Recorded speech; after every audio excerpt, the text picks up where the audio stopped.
Greetings, fellow detectives. Wizard Kitten here, bringing you part 8 in our walkthrough for Nancy Drew Warnings at Waverly Academy. We just found a weird bow outside, and it is past curfew, so Nancy's going to have to be pretty sneaky to get back into her room without being seen by Paige.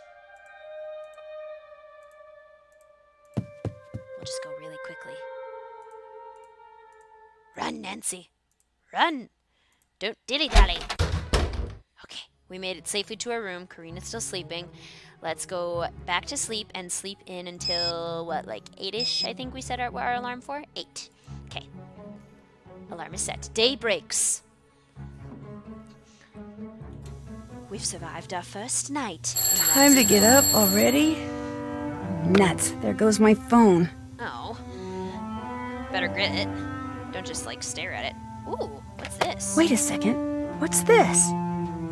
Looks like Danielle did get a second note from the Black Cat. It says time's up. And there's an Oklahoma? This is a reference to the next game in the series, which takes place in Oklahoma. Trail of the Twister. Okay, well that's interesting. Let's check in with our roomie this morning. What's up, roomie? I found this barrette outside. Thought it might be yours. Nah, I don't do barrettes. Anything else? I'll see you in a bit. Hasta whatever. Hasta whatever. Hey, guess who just got a note from the Black Cat? Congratulations. Just don't go all Danielle on me, okay? Stay away from closets. Go back to Don't worry. France. Oh, I got a Black Cat note. Fulfilling your work-study duty as snack shop boss just earned you 2 credits. Yay! We're doing pretty well on credits. Okay, let's check in with Mel. We have some good news to share with her, too. How goes it? Was the date on your term paper the date that you turned it in? Yeah? Why? Because the paper you supposedly plagiarized wasn't online until the next day. Someone must have gotten a hold of your paper, copied it, and posted it in an attempt to make you look like a plagiarist.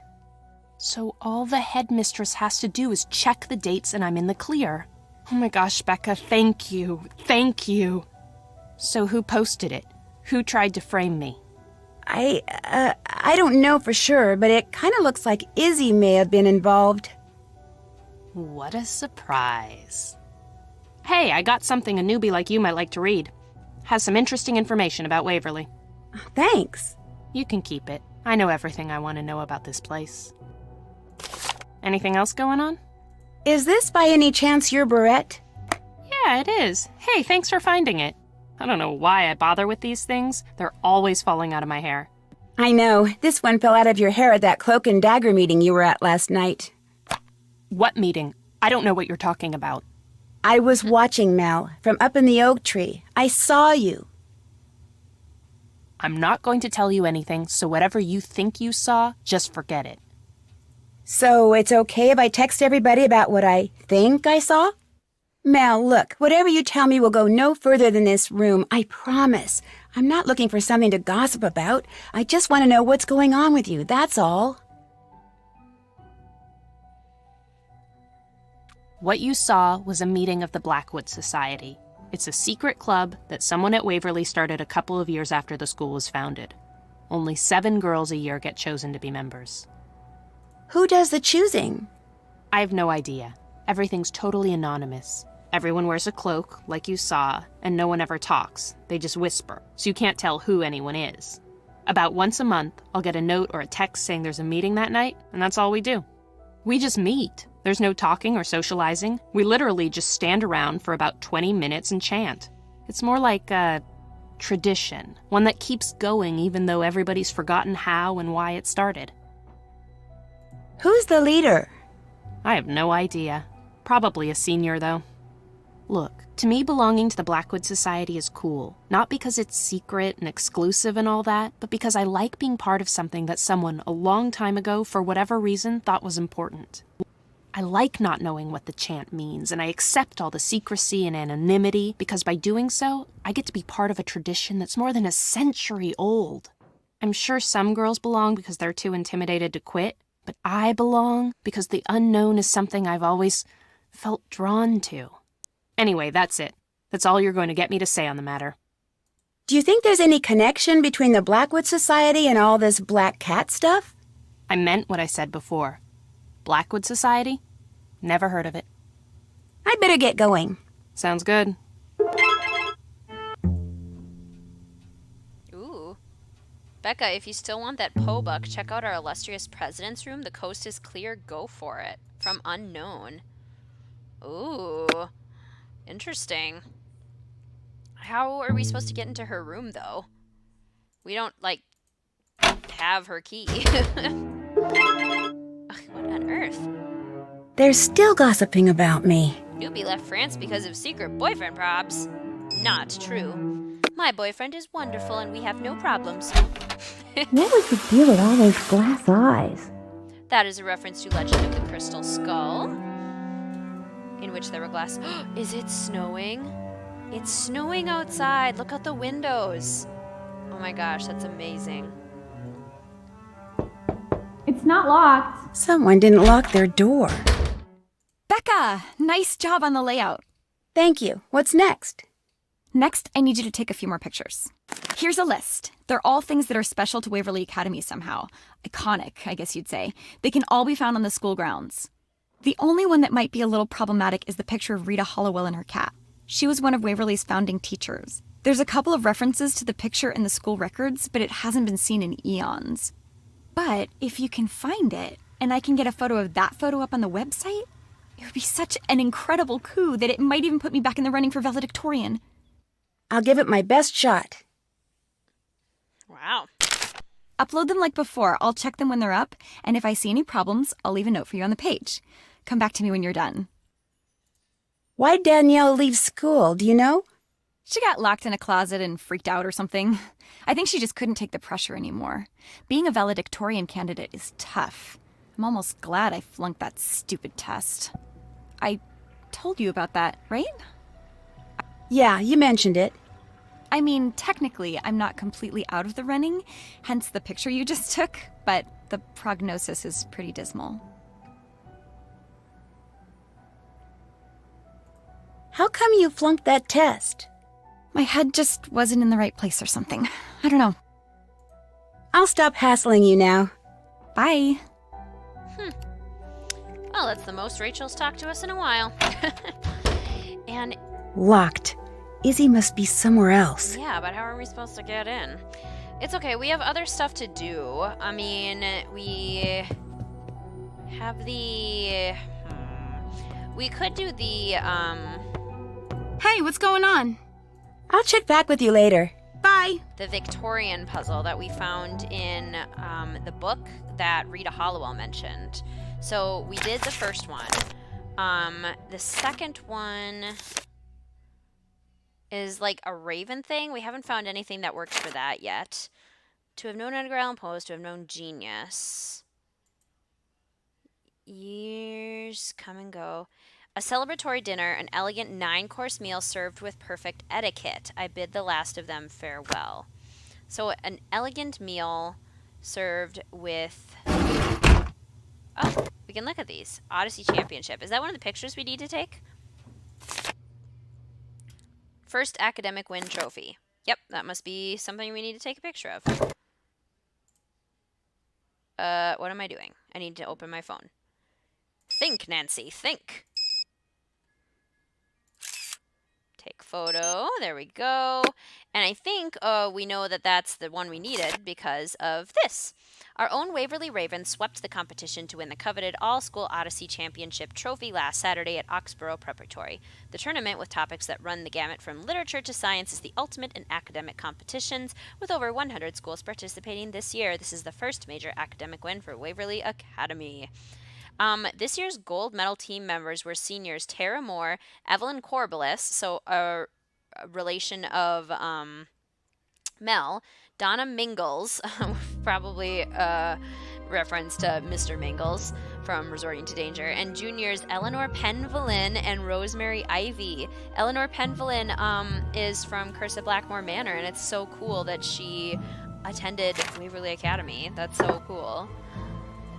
Love it. Okay, so we got a picture of that. We also need a picture of this like inlaid arch, apparently. Although it's gonna be kind of tricky to get a good picture of it. I keep opening up my bag instead of my camera. Okay, can we like pan down a little bit more? Zoom in, pan. See, this is a hard picture to take. Can we pan to the side a little bit so it's a little more centered? Take photo. That's not a very good photo. Oh well. And we also need to, if we open this up, we have the Victorian menu from Leela. I think it's this. That's the elegant 9-course dinner. Celebratory dinner: oysters, consomme, terrapin, fillet of beef, sorbet, roast spring chicken, cheese, vanilla ice cream, sugared oranges, and coffee. That sounds so good. I would eat all of that food, and I would really, really enjoy it. Not that. I need the book that, not that book. The book that Rachel gave us. Is it this book? Here we go. Okay. Formal meals in the Victorian era were grand social affairs with as many as 15 courses served during a single evening. Etiquette demanded that each course be accompanied by a specific piece of highly specialized flatware, making knowledge of what food to eat with which utensil imperative. The ease with which guests consumed such a meal was a reflection of their social standing. Place. The largest of the knives shown, the place knife was actually less expensive than a regular dinner knife. Its longer blade drew attention away from its smaller and hence cheaper silver handle. Dinner. A staple at the table, the dinner knife is one of the largest knives. Its heavy silver handle and its blade, slightly smaller than that of the place knife, made this an expensive addition to any flatware collection. Not that one. Dessert lunch. Originally known as a dessert knife, this utensil was renamed a lunch knife when interest waned in purchasing a special knife for dessert. By renaming the knife, cutlery shops were able to continue selling this piece of silverware. Steak. Although not commonly available until after World War II, its special blade made cutting meats easier. Was steak on the list of food? Let's see. No. Maybe not. Fish, found in a variety of shapes and sizes and shapes. The fish knife was commonly used for both fish and salads. Melon.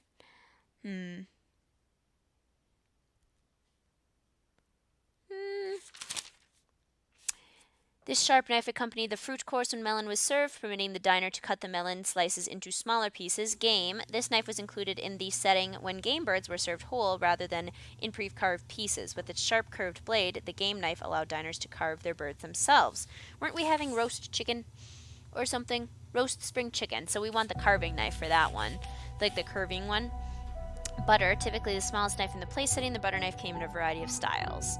So it sounds like we need two knives. We need a knife for the steak, and we need a knife for the roast chicken. And the steak knife, I think, is this one, this really skinny one, because that's like a fillet of beef.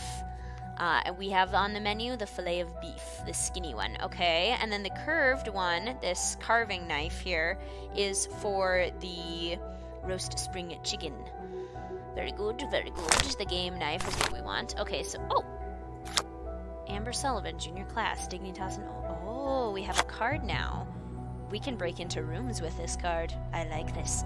Okay, spoons. Iced tea. With its distinctively long handle, the iced tea spoon is the ideal length to stir sugar into tall iced tea serving glasses. We don't have iced tea. Originally intended to be used for desserts, this spoon now commonly accompanies a clear soup course. The switch occurred as interest in a specialized dessert spoon waned after World War II. The place spoon was introduced as a cheaper alternative to the larger soup spoon. Its slightly smaller length and narrower oval shape needed less silver to manufacture. Soup cream.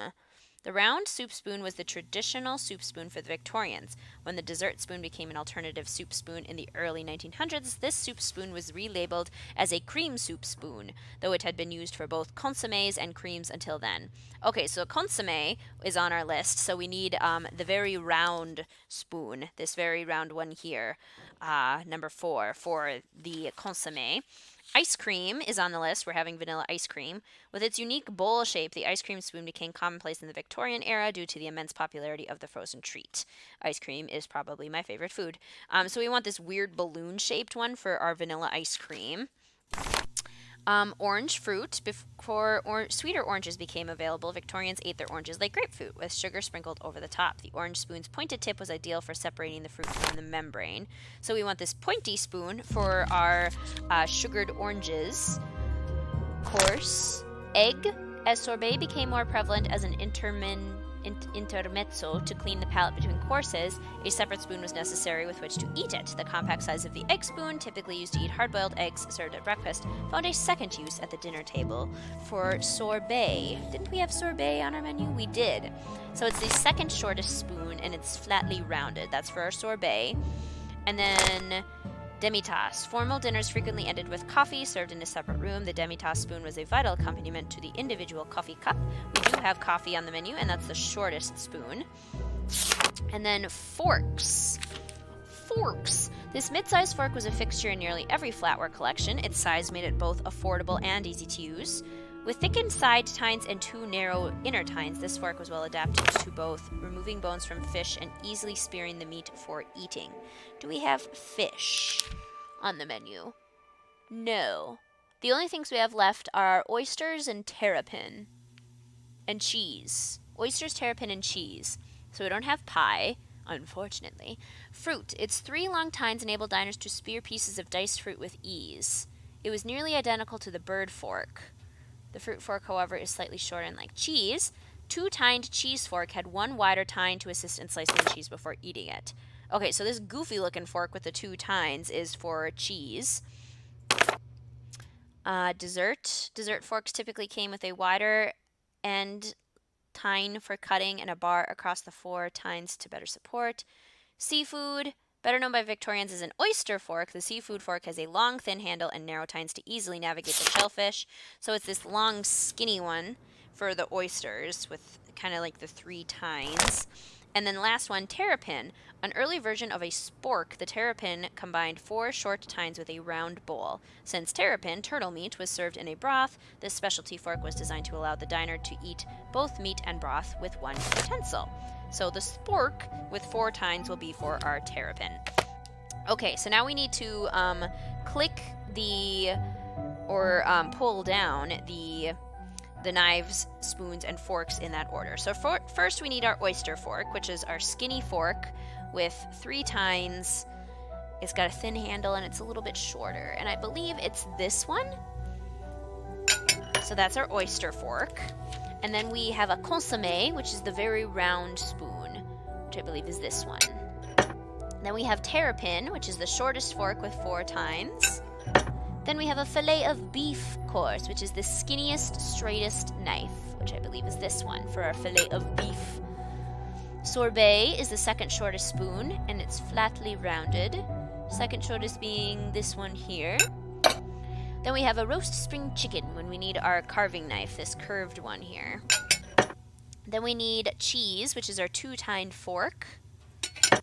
And then vanilla ice cream, which is the weird balloon-looking one. Then we have sugared oranges, which is the pointy spoon, this one here, I believe. And finally, coffee, which is the shortest spoon, which looks like this one.